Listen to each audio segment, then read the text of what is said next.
साधक अपने उपास्य देव में तन मन प्राण सर्वस्व समर्पित कर देता है तो उपास्य देव उससे एक क्षण भी दूर नहीं रहते।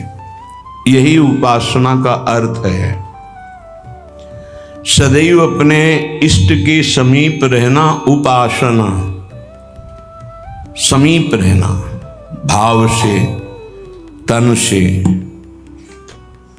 हमारा तन उनकी सेवा में, मन उनके भाव में, वाणी उनके नाम गुण कीर्तन गायन में, श्रवणेन्द्रिय उनके श्रवण गुणों का करना, नाम कीर्तन का करना, नाम जप का श्रवण करना, साक्षात भगवत स्वरूप हो जाता है। जो है वही प्रकाशित हो जाता है। ये भटकना इसी जन्म में सुधर सकता है, पशु पक्षी आदि योनियों में नहीं। इसलिए सावधान होकर के एक एक क्षण, एक एक श्वास, एक एक वृत्ति राधा नाम में लगा दो, खुद परिणाम देख लोगे। श्री कृष्ण चंद्रजू को कोई अपनी तपस्या के द्वारा यज्ञ दान वेदाध्ययन तीर्थ स्नान आदि के द्वारा कभी वशीभूत नहीं कर सकता। और निश्चित किया हुआ मूल्य राधा नाम है। जो राधा राधा राधा वो प्रभु को अधीन कर लेता है। कुछ माफी मांगने की जरूरत ही नहीं पड़ती प्रभु से। अनुल्लिख्यानंता नपि तदपराधान मधुपतिर महाप्रेमा विष्टस्तौ परम देयम विंशति तवैकम श्री राधे गृणत ई नामामृत रसम महिम्ना कह सीमाम स्पृशति तो उदास्यैक मनसाम। जो राधा राधा राधा ऐसा उच्चारण करते हैं, प्रभु उनके अनंत अपराधों का लेखा जोखा ही नहीं करते।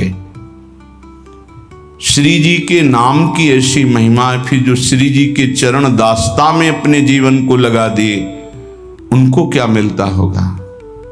किसी की सामर्थ्य नहीं कि कोई इसका वर्णन कर सके कि जिस कृपा सिंधु की एक कृपा कोर से दुरंत राक्षस भाव को प्राप्त भी परम पद के अधिकारी हुए, वही कृपा समुद्र का सार रूप हमारी लाडली जू, उनकी कृपा को कौन जान सकता है। जैसे प्रभु श्री कृष्ण चंद्रजू को रिझाने के लिए एकमात्र उपाय है अनन्यता, ऐसे प्रियाजू को रिझाने के लिए एकमात्र उपाय है दैन्यता।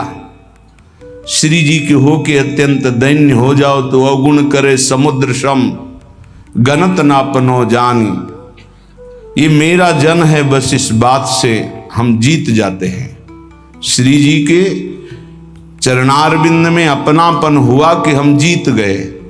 अवगुण करे समुद्र सम, समुद्र के समान यदि अपराध बन जाए तो मेरी लाडली जो मानती ही नहीं कि अपराध हुआ है। पर ये अनन्यता, ये दैन्यता बिना रसिक महापुरुषों का सेवन किए नहीं आ सकती। और बिना वृंदावन के रसिक जनों का संग नहीं मिल सकता। वृंदावन की कृपा के बिना विशुद्ध प्रिया प्रीतम के अनुराग में जिनका मन लगा हुआ है, ऐसे रसिकों का संग नहीं मिल सकता। वो मिलेगा तो वृंदावन की कृपा से। कभी भी कहीं भी किसी को भी यदि ये सौभाग्य मिला तो पहले वृंदावन की कृपा हुई, तब ये सौभाग्य मिला। श्रीपाद प्रबोधानंद जी महाराज कह रहे हैं, गाढ़ा शक्तिमता मपीह विशेष स्वत्यंत निर्वेदतो दृक्पाते सहिष्णुतातिशयिनाम योगे समुद्योगिनाम ब्रह्मानंद रसैकलीन मनसाम गोविंद पादाम्बुज द्वंद्वाविष्टधियां च मोहनमिदं वृंदावनम स्वैर्गुणैः। बड़ी महिमा की बात कह रहे हैं श्रीपाद प्रबोधानंद जी महाराज। स्वैर्गुणैः मोहनोपि अपने प्रभाव से तुम्हारे मन और चित्त को मोहित करके प्रियालाल के चरणों में समर्पित कर देगा। यह वृंदावन का प्रभाव है। जब अपने को सबसे दीन समझा जाए, नाम जापक अपने को सबसे दीन समझे, मैं सबसे नीच, ओ ऐसा आप सत्य मानिएगा। जो नाम जापक है वो कोई बनावटी नहीं कि वो बनावटी बोलते मैं अधम हूं, मैं दीन हूं, मैं नीच हूं, ऐसी बात नहीं। अनुभव होता है प्रभु की कृपा कहां और कहां मैं नीच, ऐसा दोनों का तारतम्य अनुभव होता है। अहंकार के कारण आपको अनुभव में नहीं आ सकता, लेकिन जब अहंकार रहित होगे तो दिखाई देगा कहां प्रभु की अपार कृपा और कहां अपनी अधमता, दोनों का। देखो स्वामी जी महाराज श्री ललिता जी के अवतार हैं, श्री स्वामी हरिदास जी, और अपने सिद्धांत पद में कह रहे हैं मोसो ना बिगारन को और तोसो ना संवारन को, तो ही मोई पड़ी हो। अब विचार करो, हरिवंश महाप्रभु ही सजनी के अवतार हैं। वो कह रहे हैं क्वाहम तुच्छा परम अधमा प्रण हो गर्ह कर्मा, कहा मैं तुच्छ अधम अपराध करने वाला हूं, कहा ये नाम, ये राधा नाम तो सिर्फ वृंदावन की महिमा जो मेरे हृदय में स्फुरित हो रहा है। क्या है ये? कोई साधक है, कोई संत है? ये तो साक्षात भगवान आचार्य रूप में अवतरित होते हैं। ये तो जब जब होए धर्म के हान, सेवक जी महाराज हरिवंश महाप्रभु के लिए लिखते हैं, जब जब होए धर्म के हान तब तब तनु धरि प्रगटत आन, जान और दूजो नहीं। तो उपासक को चाहिए, जो नाम जापक उसका नाम तभी प्रकाशित होगा जब उसमें दैन्यता है कि मैं तो वास्तविक मैं बहुत अधम हूं, लेकिन हम पर प्रभु की बहुत कृपा है। ये दोनों साथ होने चाहिए, केवल अधम ही कह के नहीं रुकना है। देखो हनुमान जी महाराज परम ज्ञानी महाभागवत, असमय अधम सखा सुनु, रुक नहीं गए, पर मोहू पर रघुवीर, देखो मेरे ऊपर कितनी कृपा, यद्यपि मैं अधम हूं। ये बात ध्यान देनी। नाम जापक उपासक तभी दिव्य ऊंचाई पर पहुंचता है जब तरण से भी अपने को नीचा समझता है। बहुत सहनशील होना चाहिए नाम जापक को, नाक में गुस्सा नहीं होना चाहिए। और ध्यान रखना, भजन करोगे तो ये आ जाएगा, सही ढंग से चलोगे तो नाक में गुस्सा आ जाएगा, क्योंकि अभिमान स्फुरित होगा जो अंदर है, उसको दमन करने के लिए गुरु शासन में रह जाता है। त्रिभुवन में कोई दूसरा नहीं है जो भजन का अभिमान नष्ट कर सके, केवल गुरु नष्ट करते हैं। एकमात्र अहंकार पर अगर हथौड़ा कोई मार सकता है ज्ञान का तो केवल गुरुदेव है, दूसरा तो ऐसे ही बोलेगा, लेकिन वो सीधा प्रहार उसी अहंकार पर। बहुत सहनशील उपासक को गुरुदेव की कृपा बना देती है। इसलिए एक प्रश्न हुआ था कि हम अव्यक्त रूप से गुरु मान लेते हैं तो हमें क्या भगवत प्राप्ति नहीं होगी? देखो अव्यक्त तुम्हें चपत लगाने नहीं आएगा, ध्यान देना। अव्यक्त तुम्हें ऐसा नहीं कि खड़े रहो, यहां यही खड़े रहो जब तक लौट के नाम है, यही खड़े रहो, चलो ऐसा करो। ये हमको प्रगट गुरु चाहिए, क्योंकि प्रगट में फंसे हैं। वो हमको दुलार भी करें, हमें डांट भी सके, हमें चपत भी लगा सके, तभी हम सुधरेंगे। मान लो हम अव्यक्त गुरु मान लेते हैं तो जो मन आया सो कर रहे हैं, वो समझा। अव्यक्त गुरु तुमको कौन ऐसा है जिसको उपदेश नहीं कर रहे? आप बुरा करने चलते हो, अव्यक्त गुरु अंदर रोकते, मान पाते हो आप? एक त्रिभुवन में गुरुदेव के सिवा कोई ऐसा नहीं है जो निर्विकार और निरहंकार कर सके। ये हम खुली बात कहते हैं। भगवान भी हमारे हृदय में बैठे रहे, निर्विकार नहीं किए। जन्म जन्मांतर से हमारे साथ हैं, कभी निर्विकार नहीं किए, कभी निरहंकार नहीं किए। वही हृदयस्थ भगवान अव्यक्त जब व्यक्त रूप गुरु रूप धारण किए तो पक्का सुधार हो गया, पक्का माया से मुक्त करने का मार्ग दिखा दिया। नहीं तो हाथ उठा कहते चाहे सर के बल खड़ा होकर तप करे, अहंकार पे कोई फर्क नहीं पड़ता। 10-10 हजार वर्ष तक खड़े रहे, जटाओं में घोंसले बन गए, चिड़िया बैठी, तुम कितने साल जियोगे? सारा अहंकार मिट्टी में, सब ज्ञान है तो क्या हुआ? केवल जल पी के रहे तो क्या हुआ? कितने ऐसे पशु पक्षी जल आहार करते हैं, उनको भगवत प्राप्ति हो गई। हर अहंकार की धज्जियां गुरुदेव उड़ाते हैं, और जब गुरुदेव का ऊपर वरद हस्त नहीं रहता तो सिद्धता का नाटक शुरू हो जाता है, नाटक शुरू हो जाता है। इसीलिए अत्यंत दैन्य भाव वास्तविक जब आएगा तो गुरुदेव के चरणों में आएगा। पक्का समझो, हम आपको हृदय की बात कहता हूं, जब तक गुरुदेव की कृपा नहीं तो दो बातों पर विजय नहीं प्राप्त की जा सकती। विकारों पर षड विकार जित, ये गुरुदेव की कृपा, और अहंकार रहित होना केवल गुरुदेव की कृपा, ये दैन्यता केवल गुरुदेव। ये खूब अंदर की बात कह रहा हूं, खूब साधन मार्ग में चल के कह रहा हूं। जब तक गुरु कृपा नहीं होगी प्रगट गुरुदेव की, तब तक दो बातों पर विजय नहीं प्राप्त की, एक तो विकार और दूसरे अहंकार। बहुत सहनशील होना, सहनशील गुरुदेव बनाते हैं, ठोक ठोक के हर जगह, जहां कमजोर हो वहीं पीट पीट के। दूसरों को मान देना और स्वयं अमानी रहना, यह गुरुदेव की कृपा से ही आता है। जो शुद्ध रसिक महापुरुष भगवत प्रेम में डूबे हुए हैं, वही अमानिना मान देन स्थिति प्रदान करते हैं। स्थिति बनावटी नहीं होगा, बनावटी टिक नहीं पाएगा।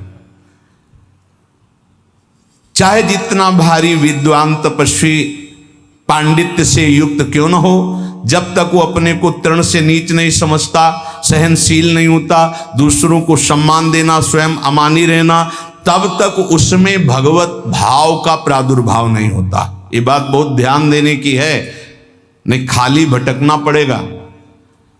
ऐसे हमसे बनते रहेंगे कि अंधा बटे और पड़ा चबाए।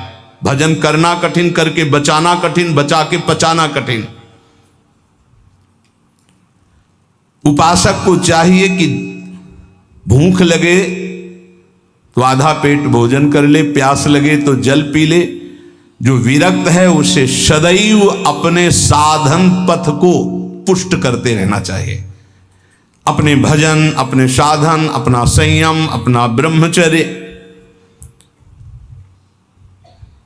कलयुग में सरल, सहज, महामहिम, परम सिद्धि प्रदान करने वाला नाम है, नाम।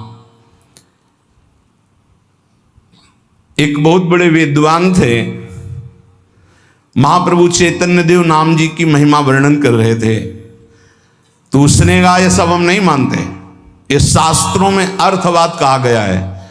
अर्थवाद कहते हैं कि फल स्तुति का वर्णन है, ऐसा वस्तुता नहीं है। इतना सुनते ही महाप्रभु ने कानों को ऐसे अंगुली से बंद किया और कहा कृष्ण कृष्ण कृष्ण कृष्ण कृष्ण, श्री हरि श्री हरि श्री हरि श्री हरि। कितनी बड़ी पाप की बात कह दी और हमने सुन लिया। अरे नाम की तो निंदा कर दिया, सुनने मात्र से पाप लगता है। चलो सब चलो, वस्त्र सहित गंगा स्नान करो। इस अपराधी के मुख से नाम की ऐसी अवहेलना सुनने के कारण हम सब अपवित्र हो गए। महाप्रभु सब के सब वस्त्र सहित सचेल, सचेल में कहते हैं कि वस्त्र सहित, वैसे ही गंगा स्नान किया। फिर गंगा जी में खड़े होकर के महाप्रभु भक्तों को कहने लगे, भाई तुम सच्ची मानो, अखिल कोटि ब्रह्मांड नायक श्री कृष्ण के एक एक रोमकूप में असंख्यों ब्रह्मांड है। उन श्री कृष्ण को अधीन करने की सामर्थ्य श्री कृष्ण का नाम रखता है। मैं गंगा में खड़े होके कहता हूं, पक्का पक्का। ये विद्वता भी बहुत कभी कभी भगवान से विमुख कर देती है। एक श्वास में एक नाम ले लिया, कृष्ण, राधा, राम, हरि, भारी पड़ जाएगा तुम्हारे हिसाब में। जब तुम्हारा शरीर छूटेगा और तुम्हारे रजिस्टर को देखा जाएगा तो एक कृष्ण नाम निकलेगा, तो वो तुम्हें तार देगा। एक कृष्ण नाम, ये ध्रुवदास जी महाराज कह रहे हैं, एक नाम त्रैलोक ही तारे, जो ना ले सो जन्म ही हारे। पूरे जन्म में यदि भगवान नाम नहीं लिया तो व्यर्थ चला गया जन्म। और जिसने एक बार कृष्ण कहा, राधा कहा, हरि कहा, भारी पड़ जाएगा। यमराज जी महाभागवत हैं, एक नाम की कीमत क्या है, पूरा त्रिभुवन नहीं है, वो विजय को प्राप्त होगा। असंख्य ब्रह्मांडों के स्वामी अजित को जो जीत ले वो है नाम। कोई योग के द्वारा उनको वशीभूत नहीं कर सकता, तपस्या के द्वारा नहीं करता, तत्वों की संख्या की गणना करके सांख्य योग के द्वारा उनको वशीभूत नहीं कर सकता। अगर कोई आज तक वशीभूत किया है तो नाम जापक ने किया है। सुमीर पवन सुत पावन नामू, अपने बस कर राखे नाम। ये नामापराध में 10 नामापराध में एक अपराध है नाम में अर्थवाद की भावना करना। इसलिए जो भक्ति विहीन, उनकी कभी बातें नहीं सुननी चाहिए। बड़े बड़े मंत्रों का जाप, तपस्या, पूजा पाठ, यज्ञ, दान, अनुष्ठान कोई भी नाम की बराबरी नहीं कर सकता। गंगा में खड़े होकर महाप्रभु चैतन्य देव कह रहे हैं, स्वयं भगवान श्री कृष्ण चंद्रजू कह रहे हैं, न साध्यति माम योगो न सांख्यम धर्म उद्धव न स्वाध्याय तपस्त्यागो यथा भक्तिर ममोर्जिता। भक्ति का स्वरूप क्या है? देवर्षि नारद तदर्पिता अखिलाचारिता तद स्मरणेन परम व्याकुलते। हर समय भगवान का स्मरण करते हुए अपने कर्तव्य कर्म को भगवान को समर्पित करना, यह उत्तम भक्ति का लक्षण है। और यही मनुष्य जीवन का परम लाभ है कि प्रभु के चरणों में प्रीति हो जाए। यही ज्ञान का, योग का, धर्म का, कर्म का, सबका फल है। अगर ये नहीं तो बड़ी दुर्गति है। एक बड़ा पशु चलने में असमर्थ, उसके गुदा द्वार से पीछे से कई नोच नोच के उसे खा रहे हैं, और वो केवल चिल्ला रहा है, ना भाग पा रहा, ना कोई बचाने वाला नहीं। साहब वैसे जिंदा पीछे से नोचे। अब जब तक उसके प्राण रहेंगे, कितना भयानक कष्ट पा रहा है, थोड़ा थोड़ा नोच नोच कर खा। विशाल पशु है, भैंसा उठ नहीं सकता, अब उसे खा रहे। जितना छक जाएगा पेट वो चला जाएगा, दूसरा आएगा खाएगा वो चला जाएगा, जब तक उसके प्राण नहीं निकलेंगे। भयंकर कष्ट पा रहा है। ये प्रत्यक्ष यहाँ की दशा है। नरक आदि की तो कितनी उद्धार कर लो मानव जीवन में, ये मनोरंजन के लिए नहीं है। बहुत भयावह संसार है जिसे तुम देख नहीं पा रहे हो। जलज्ज्वालम शीतै स्वपद मकरंदै शमयतु, ये जलती हुई ज्वाला है, बचना है तो स्वपद मकरंदै शमयतु, प्रिया प्रीतम के चरणारविंद की शीतलता से इन तीनों तापों का दमन करके प्रिया प्रीतम को प्राप्त कर लो, अन्यथा कोई उपाय नहीं। मनुष्य शरीर छूटा कि धोखा ही धोखा। क्या तुम समझते हो अविनाशी हो तुम? ये तो नहीं समझ पाए तुम अविनाशी हो। तुम तो देह भाव में विचरण करते हुए भोगों में राजी हो, तो तुम्हें देह ही मिलेंगे, लेकिन ये देह नहीं मिलेगी। बार बार ये देह नहीं मिलती। रसिक शिरोमणि श्री ध्रुवदास जी महाराज कह रहे हैं, बार बार तो बनत नहीं यह संजोग अनूप, मानुष तन वृंदा विपिन रसिकन संग विरूप। बहुत बढ़िया अवसर है, अभिमान न करो, प्रार्थना मान लो। ये जो महापुरुषों की वाणी, संतों की वाणी है, ये आपके परम मंगल के लिए है। ये किसी स्वार्थ से युक्त नहीं है। ये तुम्हारे परमार्थ को, परम अर्थ, परम सुख प्रदान करने वाली है।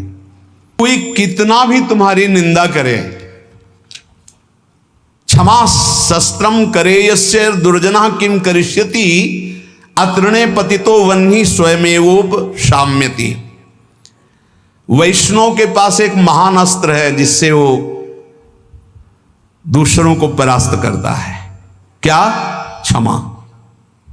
ध्यान देना, ये वो अस्त्र है जो सांप से भी भारी है। उमा क्षमा सापहुते भारी, अपने कर्म जाय अपकारी तुम्हें। क्षमा शस्त्रम करे यस्य दुर्जना किम करिष्यति, क्षमा रूपी शस्त्र का प्रहार करो, अर्थात क्षमा कर दो। दुर्जन लोग तुम्हारा बिगाड़ नहीं सकते, क्योंकि भगवान है। जैसे तिनका जलकर भस्म हो जाता है, ऐसे ही दुर्जन लोग अपने आप सापहुते भारी। वैष्णव को क्षमा करना चाहिए। कहते हैं कि जैसे छात्र क्लास में पढ़ता है, जब उसकी क्लास बदलने का समय आता है तो उसकी परीक्षा होती है, ऐसे साधु वैष्णव की परीक्षा होती है। क्या परीक्षा होती? उसको गाली दी जाएगी, अपमान होगा, निंदा होगी। ये ध्यान देना, ये परीक्षा अगर पास हो गए क्या, क्षमा और शांति, तो आगे क्लास में पहुंच जाओगे भूमिका में, नहीं फिर नीचे बने रहोगे। इस लोक में तुम्हारी चाहे कोई कितनी निंदा करे, तुम उसकी निंदा मत कर देना। निंदा को सहन करना। निंदा दो प्रकार की होती है, एक अपवाद और एक प्रवाद। महाप्रभु चैतन्य देव कह, अगर बुरा काम तुमने किया और फिर उसकी निंदा हो रही है तो ठीक हो रही है, तुम्हें बचना चाहिए, उसमें भी तुम्हें नाराज होने की जरूरत नहीं। और अगर तुमने बुरा काम नहीं किया और तुम्हारी निंदा हो रही तो बहुत ठीक हो रहा है, तुम्हारा भारी प्रारब्ध जो शरीर में दंड मिलने वाला था वो निंदा के द्वारा काटा जा रहा है। भगवान की विशेष कृपा है। दोनों स्थिति में, प्रवाद और अप्रवाद में भी तुम्हें किसी तरह क्रोध नहीं करना है। बहुत बड़े महापुरुष चरणदास जी महाराज, साधो निंदक मित्र हमारा, निंदक को निकटे ही राखो, हो न देऊ न्यारा, साधो निंदक मित्र हमारा। निंदक नियरे राखिए आंगन कुटी छवाए, कमरे में नहीं बीच आंगन में रखो, उठते बैठते देखे, एक एक दोष वर्णन करे। ये बड़ी बढ़िया बात है। निंदा करने वाले भारी पापों का नाश कर देते, बात मान लो। पर जब निंदा होती है तो ऐसे लगता है जैसे दिया सलाई पेट्रोल डाल के लगा दी गई हो, नहीं छाती। और उसके प्रति यही आएगा कि अगर तप होता तो राखी करके दिखा देते लोगों को। हाँ, ये अगर अंदर वृत्ति है तो भगवदानंद की अनुभूति नहीं होगी, ध्यान रखना।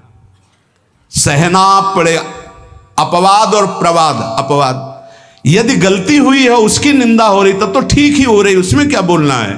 और अगर गलती नहीं हुई, निंदा हो रही तो बहुत ठीक हो रहा, तुम्हारे प्रारब्ध का नाश हो रहा, पूर्व प्राप्त जो शरीर को दंड मिलता और निंदा दे के भुगता दिया गया।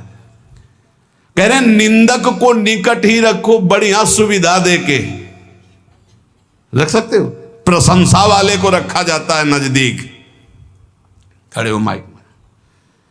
तो आप लोगों के बीच में हम ये बड़े गर्व से कहते हैं कि पूज्य महाराज जी का सानिध्य हमारा परिवर्तन कर दिया। और हम ठीक है, और वही माइक से बोलने लगे बड़ा दुर्भाग्य इनका संग मिला। दृष्टि बदल जाए तो कह दे ला, बड़े बड़ों की बात होती है, छोटों की नहीं। निंदा में अच्छे अच्छों की दृष्टि बदल जाती है, रौद्र दृष्टि हो जाती है। जो निंदा होने पर शांत रहे वो स्थिति प्रज्ञ महात्मा होता है। पूज्य बात उड़िया बाबा जी महाराज, जैसे कोई विदेशी भाषा में हमको गाली दे, हमें पता ही नहीं क्या बोल रहा है, मुस्कुरा के चल देंगे। जब हमारी भाषा में हमको गाली दे और हम ऐसे मुस्कुरा के चल दे, बिल्कुल बुरा ना लगे, तो समझो स्थिति आई है। पाछे निंदा करियग धोवे, सुनि मन मिटे विकारा, जैसे सोना तापी अगिन में, निर्मल करे सुनारा, साधु निंदक मित्र हमारा। ये निंदक लोग कितने कृपालु हैं। ये पीछे से निंदा करते हैं और क्या करते हैं, समस्त विकारों को उसके मिटाकर ऊपर उठा देते हैं। पक्का निंदा सह गए तो भूमिका बदल जाएगी। बहुत कठिन है निंदा सहना, बहुत कठिन है। निंदा सह गया तो द्वंद्व सहने की ताकत आ जाएगी। स्तुति बहुत अच्छी लगती है, नहीं लगती। बगल से निकल के कोई भी ये कह रहा कि बड़े भाग्य हैं इसे महात्मा के दर्शन, और कान में पड़े तो ऐसा लगता है बर्फ की सिल्ली रख गए, नहीं। और जब कोई न कोई प्रणाम न कोई नमस्कार और कटु वचन बोले, फिर उसके हमारा नम्र भाव, ये हमारी वैष्णवता, ये साधुता है। क्या करते, जैसे अग्नि में तपाकर सोना शुद्ध होता है, ऐसे निंदा करके ये लोग हमारे पापों का नाश करके हमें ऊंची स्थिति प्रदान करते। तो कौन बड़ा हुआ, जो हमें स्तुति करके नीचे गिरा दे या जो निंदा करके ऊपर उठा दे? जो ऊपर उठा दे। तो निंदक मित्र हमारा, बोले घन अहरन कसी हीरा निबटे, कीमत लक्ष्य हजारा। कांच और हीरा की पहचान कैसे होती है? एक घन में पहचान होती है। घन लोहे का एक हथौड़ा जैसा होता है, और उसको ऐसे रख के पक्की जगह पे, लोहे पे, और ऊपर से घन मारो। अगर नकली हीरा है तो छार छार हो जाएगा, और असली हीरा है तो कुछ फर्क नहीं पड़ेगा। तो बोले असली संत में जहां गाली गलौज निंदा अपमान करो कोई फर्क नहीं पड़ा, अगर टूट गया तो नकली हीरा था, असली हीरा नहीं। घन अहरन कसी हीरा निपटे, तो कीमत लक्ष्य हजारा। ऐसे जाचत दुष्ट संत को, करन जगत उजियारा। साधो निंदक मित्र हमारा, ये भगवान से मिलाने वाले बनते, निंदा करने वाले। ये दुष्ट जन जो निंदा करते हैं, ये हमें भगवत प्राप्ति कराते हैं। इनके चरणों में कोटि कोटि प्रणाम।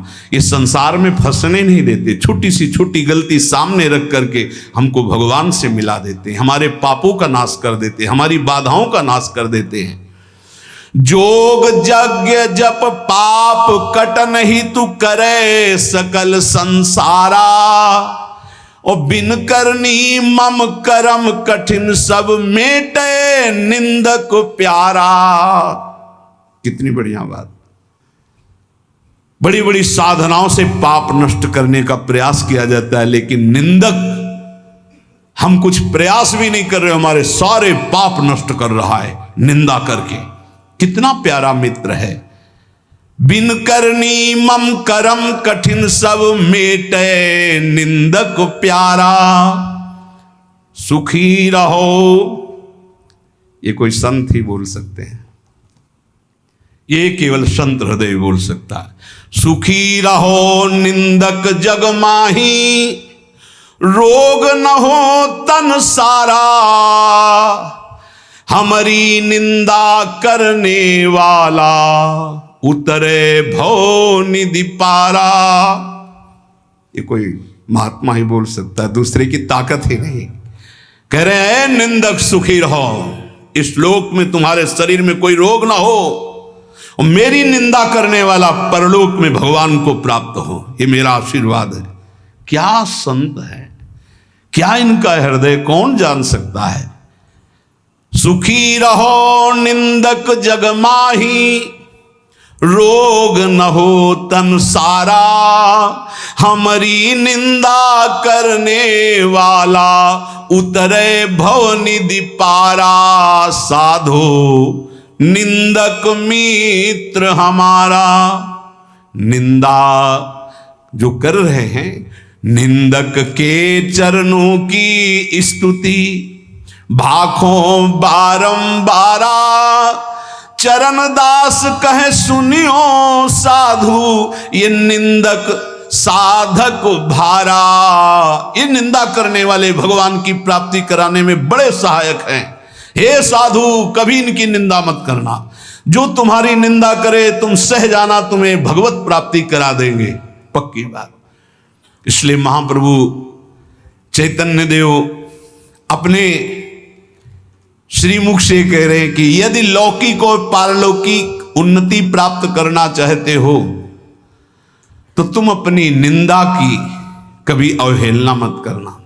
तुम्हारी निंदा हो रही, बड़े प्यार से चुपचाप सुन लेना और क्षमा कर देना, तो तुम इस परमार्थ के क्लास में ऊपर उठ जाओगे।